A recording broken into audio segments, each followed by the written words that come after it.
So this is a complete top to bottom new shoe. And what we did is it took us about 2 years, right, of observations, right, basically following the enduro racing, following just regular mountain biking, and we looked at what the rider requirements were. So the first thing we started out with was the outsole. So we looked at as far as wearability points and functionality, a lot of hiking, a lot of pedaling, right? So what we did is we created a triple density outsole. So there's 3 densities of rubber on this outsole.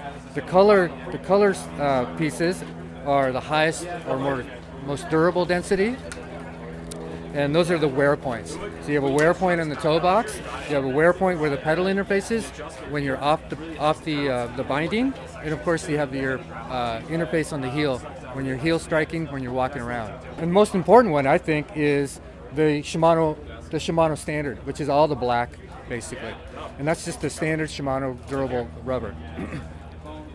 Then we've added a 3rd density, and that's at the pedal and shoe interface. So this is very, very stiff, very rigid, because what you want to do is, even though we've added a lot of flexibility into the shoe, we really wanted to make sure that interface between the pedal and interface is very stout and very rigid. So then the next big thing we did was we looked at riders and how they were positioning their cleats. So we added up to 8 millimeters of range. And this varies from 5 to 8 depending on the shoe size. And the other thing, and this is where we get the name Torbau, is we wanted to find a balance between torsional rigidity and a balance between pedaling rigidity. So what we did is we completely redesigned the mid plate. You can see the ridges, the ridge lines in there. And what we wanted to do is we wanted to maintain the front end, very rigid and very stout, but we wanted to add an amount of flexible or torsional movement on the heel. This is a very scientific and observing what riders are doing. So that's a whole new plate. So new rubber outsole, new plate, extended cleat range, and then we looked at the midsole. And what's going on in on the insole is we wanted to add quite a bit of comfort to it. So you want a comfortable walking shoe. So very comfortable, a lot of EVA, very thick. And then this is a dual density. So this green section is actually very rigid, and it's intended to maintain the structure of the insole.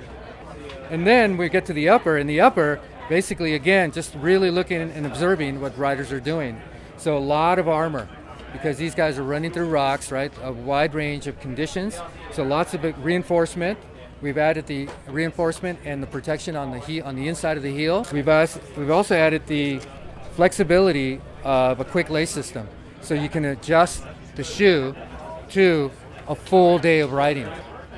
The other thing that we did is we added a buckle mechanism, but we borrowed this buckle from our high-end road shoe. The original premise was super low profile for more aerodynamic, more smooth appearance, but really it makes it really has its purpose here because it's super low profile. This buckle is actually almost a ½ centimeter lower profile than our standard buckles, and it's way lower profile than any coil system out there. And then on the front end, you see the mesh. So we have two types of meshes. We have a fine mesh to keep the sand pebbles out, but also we wanted to add the big hole mesh on the bottom for ventilation. And again, all these little details are through observation of what the riders are doing. And then the best thing, it's $180 retail. We trickle down the technology. We build all the bells and whistles on the high end. So what we do here on the m163, this is at $150. So what we do here is we trickle down the same outsole, but now we have 2 densities instead of 3. So dual density here on the pedal interface, and the rest of the outsole is a standard Shimano rubber outsole. So we didn't add the extra durable at the wear points. So dual density, we added of course the Torbau outsole, so the torsional rigidity and the extended cleat range. And then if you look at the upper, you still maintain the armor. So the armor reinforcement is still there. And on the insole, we had to eliminate the dual density and just a single density in order to hit this price point. So this is at $150, and that's the m163. Then we get into the volume zone. This is the most popular price point in the footwear category. It's $120. This is an affordable shoe for everyone. And what we had to do here is we had to make a whole new outsole. So this is an exclusive mold for this model. So it has a lot of the attributes that you see on the high end, right? You can see it's very similar. But one thing that you'll notice is this outsole is actually wider. So this outsole is a little bit more wider because this particular rider is more of the general rider. We transferred the tour ball into this outsole too because it makes a lot of sense. Not only for this rider, but also for walkability. So it's a lot more flexible. And we also maintain the new very thick single density EVA insole. So super comfortable. So that's it. That's our new lineup: M200, M163, and M089. 180, 150, and 120.